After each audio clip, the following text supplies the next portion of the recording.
membawa kepada salah faham yang pertama, iaitu orang rasa AI ni mudah digunakan tanpa kemahiran. Ada yang fikir, alah, type je lah, nanti keluarlah jawapan. Memang betul, nak guna AI memang senang. Buka je website, type soalan, terus dapat jawapan. Tak payah bayar pun. Tapi untuk mendapatkan hasil yang betul-betul berguna, sebenarnya kita kena ada skill.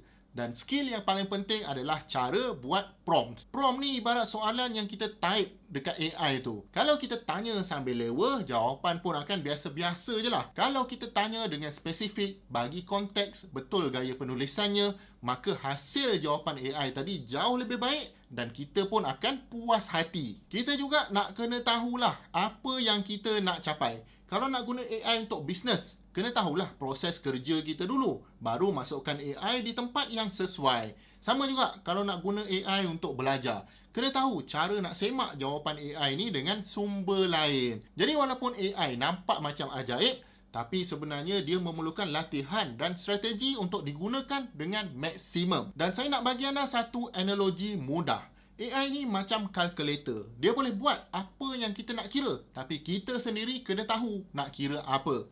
Kalkulator tu macam satu alat je kan. Kita guna untuk dapatkan apa yang kita nak.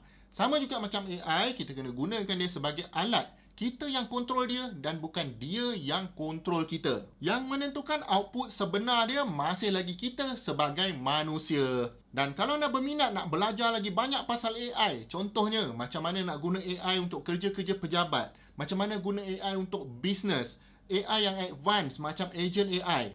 Saya ada sediakan training program untuk anda belajar semua benda ni. Semuanya online saja dan anda boleh belajar di mana-mana saja pada bila-bila masa sahaja.